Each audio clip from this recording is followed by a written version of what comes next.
So I think this tutorial will be perfect for the season kasi alam nyo na ilang days na lang magpapasko na. So sana ma-enjoy natin yung spirit of Christmas. Merry Christmas!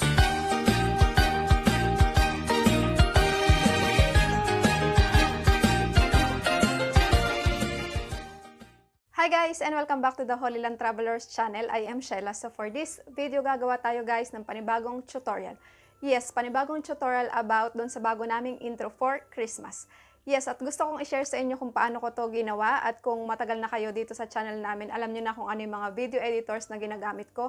At yung ginagamit ko is yung Powerdirector at saka yung VIDEOSHOW. So I think this tutorial will be perfect for the season kasi alam nyo na ilang days na lang magpapasko na.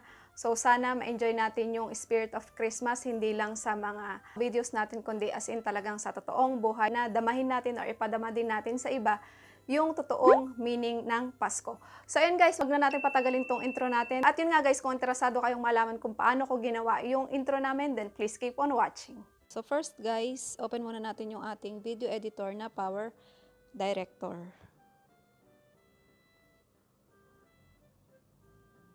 Next is mag-add tayo ng new project and then project name would be intro.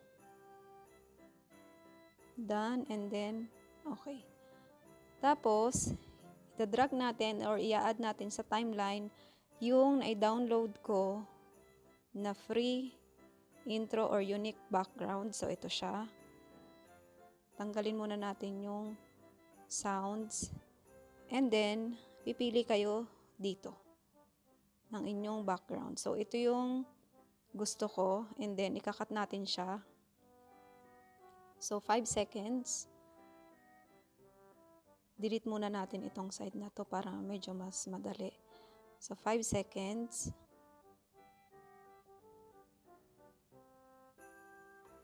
Sobrahan.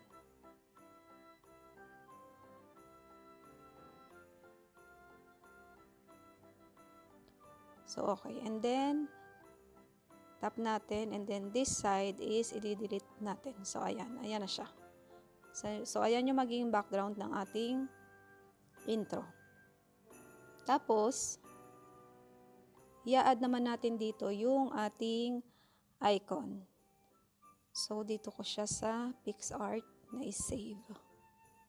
So, ito. So, ayan. And then, drag natin siya sa medyo mataas ng konti. So, okay. At sa gitna. So, after that, kakat natin to until sa dulo ng ating background. So, ito. Cut natin siya. So, ganyan na yung magiging itsura. And then, isa-save natin siya. So, produce video, save to gallery. So, this time, HD, produce. Complete, okay. So, after that, mag-exit na tayo sa Cyberlink PowerDirector and then yung atin naman na next na video editor ang ating gagamitin. So, okay. Hanapin natin yung ating video show. So, ito siya. Open natin. And then, video edit. I-add natin ngayon yung na-save natin sa ating Powerdirector na video. Ito siya. So, ganyan na yung magiging itsura.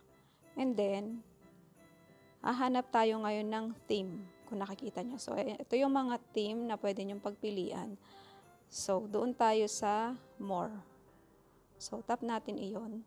And then, ito yung pinili ko, Christmas Eve. So, ito, marami kayo guys na magpipilian dito na mga intro na pwede nyo ring subukang gawin. So, merong White Christmas. So, syempre, yung ating perfect for the season of the year na Pasko. So, meron pang isa Christmas Wish.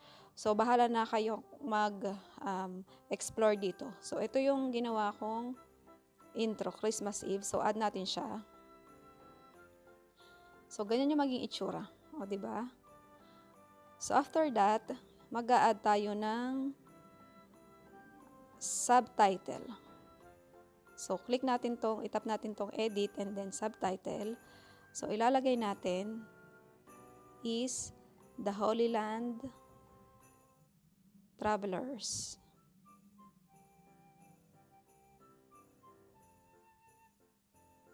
Okay.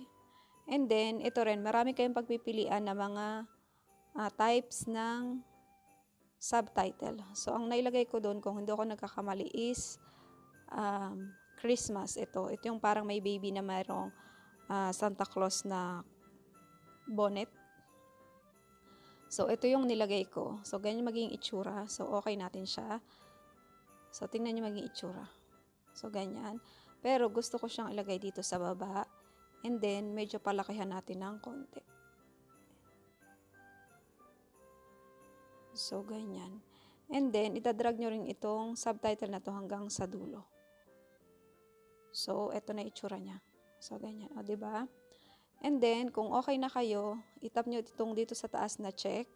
So, okay. After that, mag-add ulit tayo ng GIF.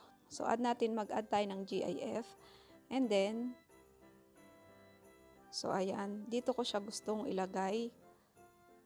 So, tap natin yung plus sign. So, hanapin natin Christmas decor.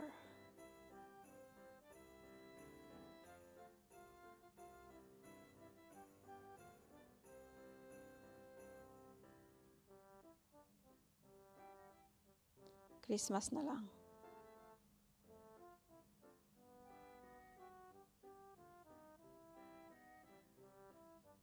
So, sample na lang natin ito. So, try natin this one. So, ayan. Then, lagay natin siya dito.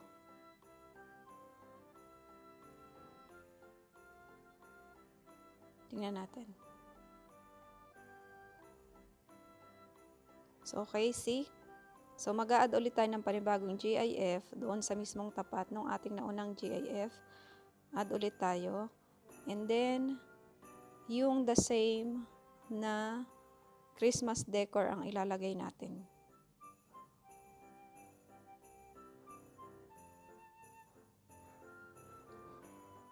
Then, idadrag natin siya dito sa side, sa kabilang side. Dito. And then, ito, idrag natin hanggang sa huli. So, ganito yung maging itsura niya. So, ayan. At kung satisfied na kayo guys, tap nyo ulit itong check sign dito sa taas. And then, that's it. Ayan na yung ating bagong intro.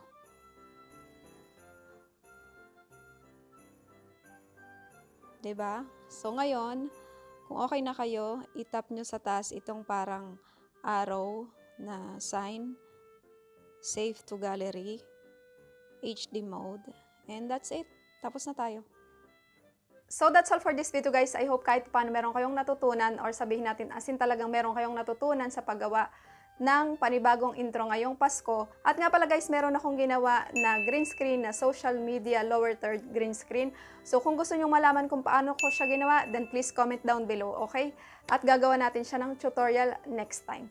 So ayun guys, kung nag-enjoy kayo dito sa video na to and sana nag-enjoy kayo, please don't forget to give it a thumbs up. At kung bago naman po kayo sa channel namin at hindi pa kayo nakapag-subscribe, then guys, please do subscribe and pakitap na rin yung notification bell para naman ma-notify kayo every time na mag-upload ako or kami ng bagong video. And yun guys, thank you so much for lending some of your time in watching this video. And advance Merry Christmas and Happy New Year po sa inyong lahat. Sana makita ko pa kayo next time. Bye!